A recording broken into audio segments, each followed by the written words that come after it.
GeM TV நேயர்களுக்கு அன்பு வணக்கங்களை கூறிக்கொண்டு வழக்கம் போல் விநாயக பெருமானை வணங்கி இன்றைய 12 ராசிகளுக்கான பலன்களை காணலாம் வாருங்கள்.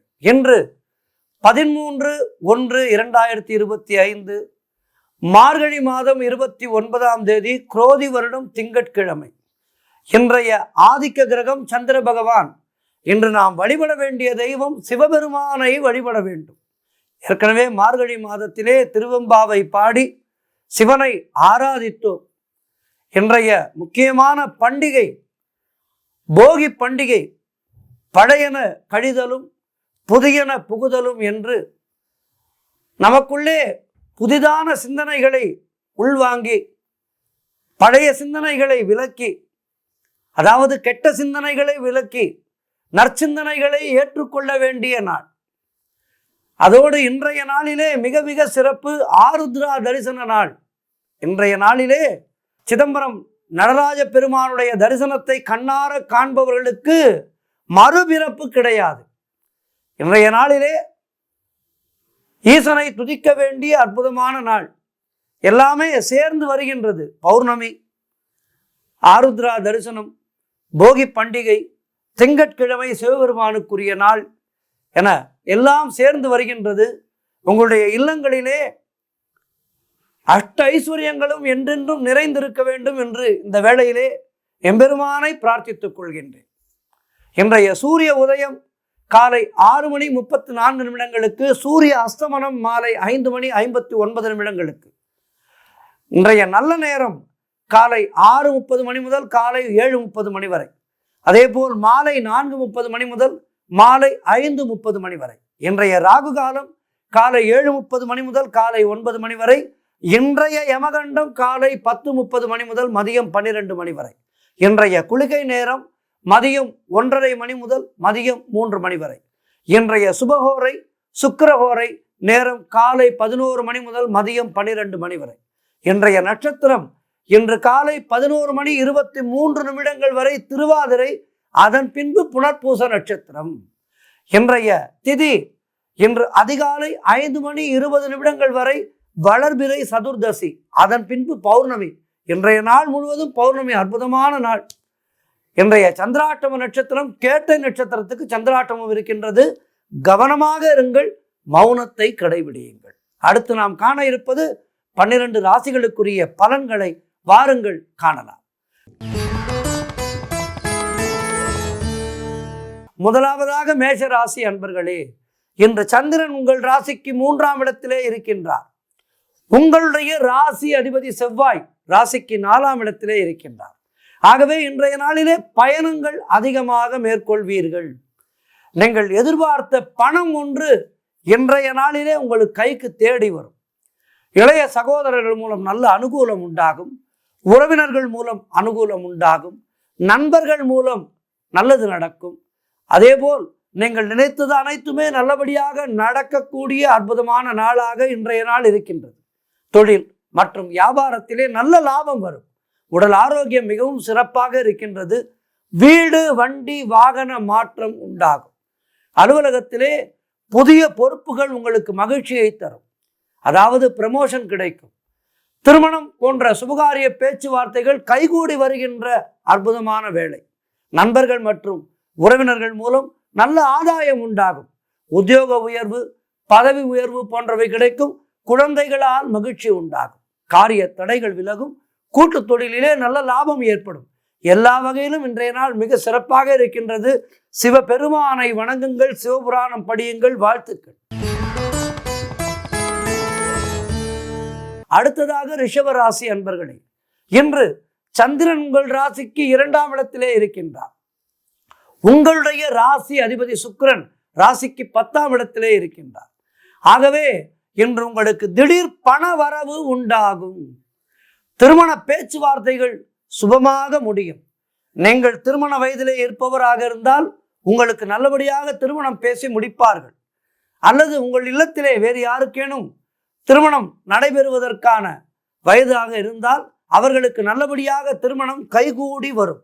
குடும்பத்திலே நல்ல ஒற்றுமை ஏற்பட்டு சந்தோஷத்தை தரும். கூட்டு தொழிலிலே நல்ல முன்னேற்றம் உண்டாகும். கணவன் மனைவியிடையே நல்ல ஒற்றுமை ஏற்படும். சுப விரயங்கள் ஏற்படக்கூடிய அற்புதமான நாள். ஏதேனும் பொருள் வாங்குவீர்கள், நல்ல பொருளாக வாங்குவீர்கள். தங்கமோ வெள்ளியோ வைரமோ இப்படி நல்ல பொருள்கள் வாங்கி பொருள்களை சேர்க்கின்ற அற்புதமான நாள். சிலருக்கு புதிய வேலை வாய்ப்புகள் உண்டாகும். தொழில் மற்றும் வியாபாரத்திலே நல்ல லாபம் உண்டாகின்றன. நண்பர்கள் மூலம் நல்ல அனுகூலம் உண்டாகும். பழைய பாக்கிகள் வசூலாகும். உழைப்புக்கு ஏற்ற ஊதியம் கிடைக்கும். கடன் பிரச்சனைகள் முற்றிலுமாக தீரும். பதவி உயர்வோடு சிலருக்கு வேலை மாற்றம் ஏற்படும். இப்படி எல்லா வகையிலும் சிறப்பான நாளாக இன்றைய நாள் இருக்கின்றது. பண்டிகை தினம் வேறு, கொண்டாடுங்கள், சிவபெருமானை வணங்குங்கள். வாழ்த்துக்கள். அடுத்ததாக மிதுன ராசி அன்பர்களே, இன்று சந்திரன் உங்கள் ராசியிலேயே இருக்கின்றார். உங்களுடைய ராசி அதிபதி புதன் ராசிக்கு 7ஆம் இடத்திலே இருக்கின்றார். ஆகவே இன்று நீங்கள் நினைத்த காரியங்கள் எல்லாம் நல்லபடியாக நடக்கக்கூடிய அற்புதமான நாள். பொருளாதாரம் மிகவும் திருப்திகரமாக இருக்கின்றது. பிள்ளைகளால் பெருமை ஏற்படும். வாழ்க்கை துணையால் நல்ல மகிழ்ச்சி உண்டாகும். சிலருக்கு புதிய வேலை வாய்ப்புகள் உண்டாகும். செய்தொழிலிலே நல்ல லாபம் உண்டாகின்ற நாள் இன்றைய நாள். உடல் ஆரோக்கியத்திலே நல்ல முன்னேற்றம் உண்டாகும். பூர்வீக சொத்திலே இருந்து உங்களுக்கு வரவேண்டிய பணம் கைக்கு வரும். சிலருக்கு குழந்தை பாக்கியம் ஏற்படும். மனம் மிகவும் சந்தோஷமாக இருக்கும். எதிலும் வெற்றி உண்டாகின்ற நாள் இன்றைய நாள். கணவன் மனைவிக்குள் இருந்து வந்த பிரச்சனைகள் எல்லாம் தீரும். எல்லா வகையிலும் இன்றைய நாள் சிறப்பாக இருக்கின்றது. சிவபெருமானை வணங்குங்கள். வாழ்த்துக்கள். அடுத்ததாக கடக ராசி அன்பர்களே, இன்று சந்திரன் உங்கள் ராசிக்கு 12ஆம் இடத்திலே சஞ்சரிக்கின்றார். ஆகவே வெளிநாடு செல்வதற்கான முயற்சிகள் பலிதமாகின்ற நாள் இன்றைய நாள். விசா போன்றவை கிடைக்கும். குடும்பத்திலே கணவன் மனைவிக்குள் சண்டை சச்சரவுகள் ஏற்பட்டு விலகுகின்ற நாள். அலுவலகத்திலே பணிச்சுமை அதிகரிக்கும். நண்பர்கள் மூலம் உதவிகள் கிடைக்கும். கூட்டு தொழிலிலே மன வருத்தங்கள் உண்டாகலாம். குலதெய்வ வழிபாடு மன அமைதியை தரும். உத்தியோகத்திலே இருப்பவர்கள் பணியிலே கூடுதல் கவனம் செலுத்த வேண்டிய நாள் இன்றைய நாள். திருமணம் போன்ற சுபகாரிய பேச்சுவார்த்தைகள் சற்று தள்ளி போகும். தை பிறக்கட்டும், அதன் பிறகு பேசுங்கள். எல்லாம் நல்லபடியாக நடக்கும். வீடு வண்டி சம்பந்தமான விரய செலவுகள் ஏற்படும். ஆகவே கவனமாக இருங்கள். காரிய தடைகள் ஏற்பட்டு விலகுகின்ற நாள் இன்றைய நாள். ஆகவே இன்றைய நாளிலே சிவபெருமானை வணங்குங்கள். விநாயகப் பெருமானை வணங்குங்கள். அவருக்கு ஒரு அருகம்புல் மாலை சாற்றுங்கள். காரிய தடைகள் விலகும். வாழ்த்துக்கள். அடுத்ததாக சிம்ம ராசி அன்பர்களே, இன்று சந்திரன் உங்கள் ராசிக்கு 11ஆம் இடத்திலே சஞ்சரிக்கின்றார். உங்களுடைய ராசி அதிபதி சூரியன் ராசிக்கு 5ஆம் இடத்திலே இருக்கின்றார். ஆகவே இன்று நீங்கள் நினைத்ததெல்லாம் நல்லபடியாக நடக்கக்கூடிய அற்புதமான நாள். முன்னோர்களுடைய ஆசீர்வாதம் உங்களுக்கு பரிபூர்ணமாக கிடைக்கின்ற நாள் இன்றைய நாள். கணவன் மனைவிடையே இருந்த கருத்து வேறுபாடுகள் மறைந்து நல்ல கருத்தொற்றுமை ஏற்படும். இருவருக்குள்ளும் அந்யோன்யம் ஏற்படும். குழந்தைகளால் மகிழ்ச்சி உண்டாகும். உறவினர்களால் நல்ல ஆதாயம் உண்டாகும். தந்தை வழி சொத்து கைக்கு வரும். புதிய முயற்சிகள் வெற்றியை தருகின்ற அற்புதமான நாள். குழந்தை பாக்கியத்திற்காக காத்திருக்கின்ற தம்பதிகளுக்கு குழந்தை பாக்கியம் ஏற்படும். உங்களுடைய முயற்சிகள் எல்லாம் வெற்றியை பெறுகின்ற அற்புதமான நாள். உத்தியோகத்திலே சம்பள உயர்வு, பதவி உயர்வு, இடமாற்றம் போன்றவை கிடைக்கும். திருமண பேச்சுவார்த்தைகள் சுபமாக முடியும். புதிய வேலை வாய்ப்புகள் கிடைக்கும். எல்லா வகையிலும் இன்றைய நாள் சிம்மராசினருக்கு அற்புதமாக இருக்கின்றது. மேலும் நற்பலன்களை பெறுவதற்கு சிவபெருமானை வணங்குங்கள். வாழ்த்துக்கள். அடுத்ததாக கன்னி ராசி அன்பர்களே, இன்று சந்திரன் உங்கள் ராசிக்கு 10ஆம் இடத்திலே சஞ்சரிக்கின்றார். உங்களுடைய ராசி அதிபதி புதன் ராசிக்கு 4ஆம் இடத்திலே இருக்கின்றார். ஆகவே இன்று சுய தொழிலிலே நல்ல லாபம் ஏற்படும். நீங்கள் சுய தொழில் செய்பவராக இருந்தால் அதிலே உங்களுக்கு நல்ல லாபம் ஏற்படும். வேலை பார்ப்பவராக இருந்தால் அலுவலகத்திலே பதவி உயர்வு ஏற்படும். நீங்கள் எடுக்கும் முயற்சிகள் எல்லாம் வெற்றியை பெறுகின்ற அற்புதமான நாள். எதிர்பார்த்த பணம் கைக்கு வரும்.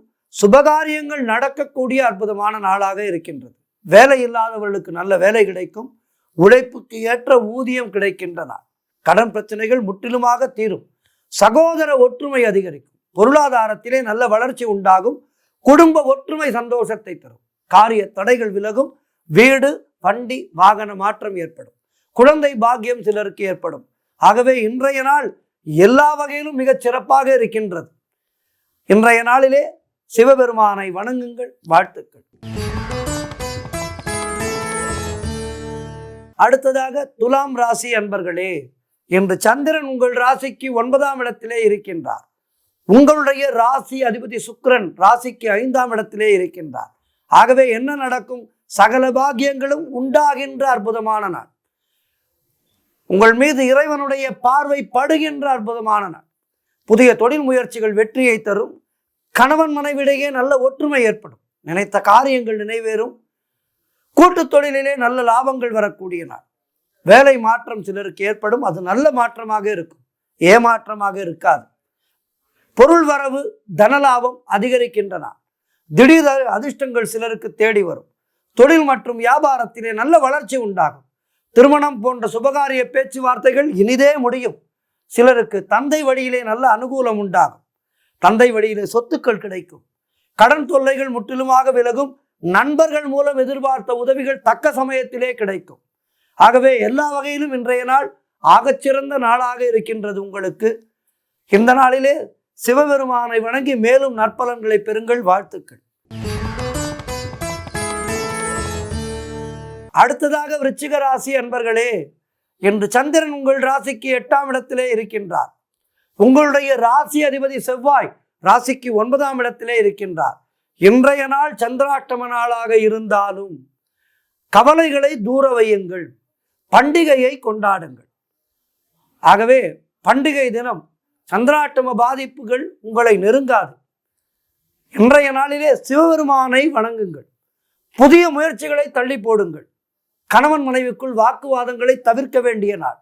வெளியூர் பிரயாணங்களை தவிர்க்க வேண்டிய நாள். பணிச்சுமை அதிகமாக இருக்கும். குலதெய்வ வழிபாடு மன அமைதியையும் வெற்றியையும் தரும். வீண் வாக்குவாதங்களை எல்லாம் தவிர்க்க வேண்டிய நாள். அதற்கு மௌனத்தை கடைபிடிக்க வேண்டும். யாரோடும் அதிகம் பேசாதீர்கள். இன்றைய நாளிலே அலுவலகத்திலே வேலை பளு அதிகமாக இருக்கும். தேவையில்லாத அலைச்சலும் மன உளைச்சலும் உண்டாகலாம். வீண் பயத்தை தவிர்க்க வேண்டிய நாள். சிவபுராணம் படியுங்கள். கோளறு பதிகம் படியுங்கள். இன்றைய நாளிலே நடராஜ 10 படியுங்கள். சிவபெருமானுடைய அற்புதமான சோத்திரங்களே ஒன்று நடராஜ 10. இதனை படியுங்கள். உங்களுடைய சந்திராஷ்டம பாதிப்புகள் நிச்சயமாக விலகும். ஆகவே சிவபெருமானை வணங்கி சந்திராஷ்டம பாதிப்புகளை கடந்து செல்லுங்கள். வாழ்த்துக்கள்.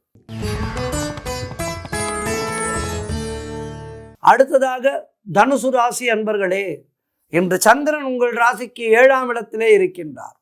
உங்களுடைய ராசி அதிபதி குரு ராசிக்கு 6ஆம் இடத்திலே இருக்கின்றார். ஆகவே திருமணம் சம்பந்தமான சுபகாரிய பேச்சுவார்த்தைகள் இனிதே முடிகின்ற நாள் இன்றைய நாள். புதிய முயற்சிகள் வெற்றியை தரும். பொருளாதாரம் மிகவும் திருப்திகரமாக இருக்கும். உங்களுடைய வாழ்க்கை துணையால் மகிழ்ச்சி உண்டாகும். நண்பர்கள் மற்றும் உறவினர்கள் மூலம் நல்ல அனுகூலம் உண்டாகும். வீடு வண்டி வாகன மாற்றம் ஏற்படும். பழைய பாக்கிகள் வசூலாகும். காரிய வெற்றிகள் உண்டாகின்ற நாள் இன்றைய நாள். பூர்வீக சொத்திலே இருந்து வந்த பிரச்சனைகள் எல்லாம் விலகும். குலதெய்வ வழிபாடு செய்வீர்கள். உறவினர்களோடு இருந்து வந்த மன வருத்தங்கள் நீங்கும். தொழில் மற்றும் வியாபாரத்திலே நல்ல முன்னேற்றம் உண்டாகும். அலுவலகத்திலே இருந்து வந்த நெருக்கடிகள் குறையும். கடன் பிரச்சனைகள் முற்றிலுமாக தீரும். ஆக இன்றைய நாள் மிக சிறப்பாக இருக்கின்றது. மேலும் சிறப்புகளை பெறுவதற்கு சிவபெருமானை வணங்குங்கள். வாழ்த்துக்கள். மகர ராசி அன்பர்களே, இன்று சந்திரன் உங்கள் ராசிக்கு 6ஆம் இடத்திலே இருக்கின்றார். உங்களுடைய ராசி அதிபதி சனி ராசிக்கு 2ஆம் இடத்திலே இருக்கின்றார். ஆகவே இன்று காரிய அனுகூலம் உண்டாகின்ற நாள். வேலை இல்லாதவர்களுக்கு நல்ல வேலை கிடைக்கும். அலுவலகத்திலே வேலை பளு அதிகமாக இருக்கும். வேலை பளு அதிகமாக இருந்தாலும் இன்றைய நாள் சிறப்பாக இருக்கின்ற காரணத்தினாலே வேலைகளை அழகாக முடித்து விடுவீர்கள். நற்பெயர் வாங்குவீர்கள். தேவையில்லாமல் மற்றவர்களுடைய விஷயங்களிலே தலையிடக்கூடாது. குலதெய்வ வழிபாடு வெற்றியை தரும். வீண் வாக்குவாதங்களை எல்லாம் தவிர்க்க வேண்டிய நாள். மேலதிகாரிகளால் சற்று நெருக்கடிகள் உண்டாகும். தொழிலிலே புதிய முதலீடுகளை தவிர்க்க வேண்டும். வெளியூர் பயணங்கள் செல்வதை தவிர்க்க வேண்டிய நாள் இன்றைய நாள். புதிதாக கடன் எதுவும் வாங்காதீர்கள். நீங்களும் கடன் கொடுக்காதீர்கள். பொருளாதாரம் நெருக்கடியாக இருக்கின்றது. ஆகவே கவனமாக இருங்கள். உத்தியோக உயர்வு, பணியிட மாற்றம் போன்றவை கிடைக்கும். இந்த நாளிலே சிவபெருமானை வணங்குங்கள். வாழ்த்துக்கள். அடுத்ததாக கும்பராசி அன்பர்களே, இன்று சந்திரன் உங்கள் ராசிக்கு 5ஆம் இடத்திலே இருக்கின்றார். உங்களுடைய ராசி அதிபதி சனி ராசியிலேயே இருக்கின்றார். ஆகவே இன்று உறவினர்களோடு இருந்து வந்த மன வருத்தங்கள் நீங்கும். குழந்தை பாக்கியத்திற்காக காத்திருந்தவர்களுக்கு சந்தான பிராப்தி உண்டாகின்ற நாள் இன்றைய நாள். செய்யும் செயலிலே பெயரும் புகழும் கிடைக்கும். வெளியூர் பயணங்கள் வெற்றியை தரும்.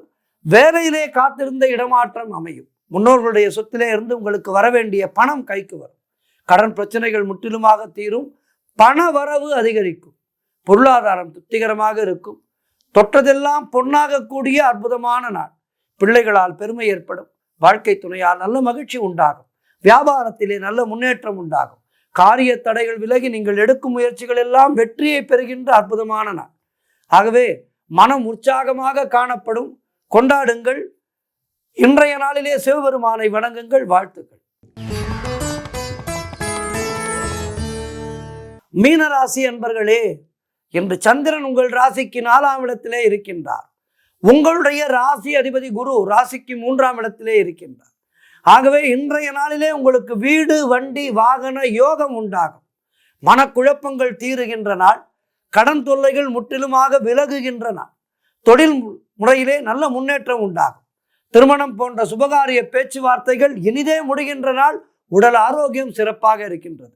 வீடு கட்ட எதிர்பார்த்து வந்த வேலைகள் நல்லபடியாக முடிந்து வீடு கட்டுவதற்கான முயற்சிகளிலே வெற்றி பெறுவீர்கள். பொருளாதாரம் திருப்திகரமாக இருக்கும். காரிய அனுகூலம் உண்டாகின்ற நாள். உத்தியோக மாற்றம் சிலருக்கு ஏற்படும். தாய்வழி சொந்தங்களின் உதவிகள் எல்லாம் கிடைக்கும். கணவன் மனைவியிடையே நல்ல ஒற்றுமை அதிகரிக்கும். எல்லா வகையிலும் இன்றைய நாள் மிக சிறப்பாக இருக்கின்றது. மேலும் சிறப்புகளை பெறுவதற்கு நடராஜரை தரிசனம் செய்யுங்கள். நடராஜ பெருமானை வணங்குங்கள். இன்று 12 ராசிக்காரர்களும் திருவாதிரை நாள் நடராஜ பெருமானை வணங்கி அந்த சிவப்பரம்பொருளை வணங்கி ஓம் நம சிவாயா என்று அவன் நாமத்தை உச்சரிக்க வேண்டிய அற்புதமான நாள். ஆகவே இன்றைய நாளிலே எல்லோருக்கும் இறையருள் பூர்ணமாக கிடைக்கட்டும். பண்டிகை கால சந்தோஷங்கள் தொடர்ந்து 365 நாட்கள் உங்களுடைய இல்லங்களிலே நிறைந்திருக்க வேண்டும் என்று பிரார்த்தித்துக் கொள்கின்றேன். நன்றி, வணக்கம். அனைவருக்கும் இனிய போகி நல்வாழ்த்துக்கள். இன்றைய ஆன்மீக தகவல். சாதாரணமாக ஒரு வார்த்தை உண்டு, கல்லோடு ஆயினும் சொல்லி அழு என்று. இந்த வார்த்தைக்கு என்ன அர்த்தம்? ஒரு சிலர் பக்தி, கோவில், பூஜை என்று இருந்தால் வாழ்க்கை சிறக்கும் என்று சொல்கின்றார்கள்.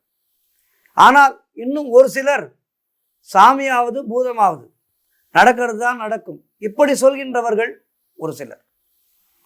அவர்களுக்கு தெய்வ நம்பிக்கை கிடையாது. தெய்வ நம்பிக்கை அற்றவர்கள் அவர்கள் ஒரே 1% பேர் இருக்கின்றார்கள். மீது 99% பேரும் இறை நம்பிக்கையாளர்கள் தான் நம்முடைய நாட்டிலே. ஒரு முறை ஆதிசங்கரர் ஒரு கிராமத்தின் வழியே போய்கொண்டிருந்தார். அவரை கண்டார் ஒரு ஏழை விவசாயி. இந்த கேள்வியை அவரிடம் கேட்டார்.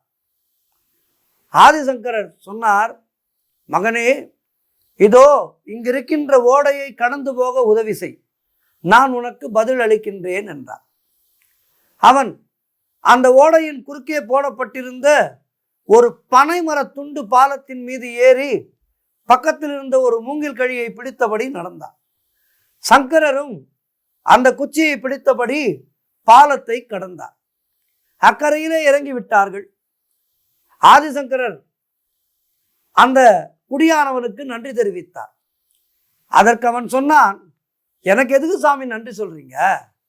நீங்க ஓடையை கடந்ததுக்கு இந்த மர பாலத்துக்கு அல்லவா நன்றி சொல்லணும் என்றார். ஓஹோ, அக்கறையிலிருந்து இக்கரைக்கு கொண்டு வந்து விட்டது இந்த பாலம் தானா? அப்படி என்றால் இந்த மூங்கில் குச்சியை எதற்காக பக்கத்திலே கட்டி வைத்திருக்கின்றீர்கள் என்று கேட்டார். மரப்பாலத்தை கடக்கின்ற போது திடீரென்று வழிக்கு விழுந்து விட்டால் பிடிச்சுக்கத்தான் சாமி என்று அந்த குடியானவன் அழகாக பதில் சொன்னான். உடனே ஆதிசங்கரர் சொன்னார், நீ என்னிடம் கேட்டாயே கேள்வி, அதற்கும் இதானப்பா பதில் என்றார். அவன், புரியல சாமி, என்ன சொல்றீங்க? நான் உங்ககிட்ட என்ன கேட்டேன் கேள்வி? சாமி பூதம் இதெல்லாம் என்ன, நடக்கிறது தானே நடக்கும் என்று தானே நான் உங்களிடம் கேட்டேன். அதற்கு இது எப்படி சாமி பதில் ஆகும் என்று கேட்டான் அந்த குடியானவன். அப்போது மீண்டும் ஆதிசங்கரர் சொன்னார், உன்னுடைய கேள்விக்கான பதில் இதற்குள்ளேயே இருக்கின்றதப்பா என்றார். அவர் ஞானி, இவரோ குடியானவன். அவருடைய வார்த்தை இவனுக்கு புரிய வேண்டும் அல்லவா? உடனே ஆதிசங்கரர் அவருடைய பாணியிலேயே பதில் சொல்ல ஆரம்பித்தார். அவனவன் தன் உழைப்பு என்கின்ற பாலத்தின் மீது நடந்து வந்தால்தான் பத்திரமான இடத்தை அடைய முடியும் என்பது உண்மை. நீ சொல்வதை நான் ஒப்புக்கொள்கின்றேன்.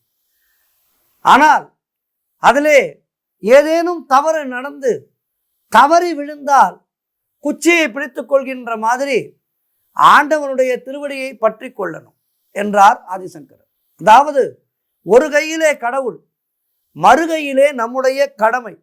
கடமையை செய்து கொண்டுதான் இருக்க வேண்டும் என்றாலும் ஒரு பக்கம் கடவுளுடைய நாமத்தை சொல்லிக்கொண்டே இருந்தால் இந்த கடமையிலிருந்து நாம் தவற மாட்டோம். கடமையிலிருந்து நாம் எப்போது தவறுகின்றோமோ அப்போதுதான் நமக்கு சங்கடங்கள் உண்டாகின்றது. ஆகவே இந்த கடமையிலிருந்து நாம் தவறாமல் நம்முடைய கடமையை செய்வதற்கு கடவுள் வழிபாடு நமக்கு உதவி செய்யும்.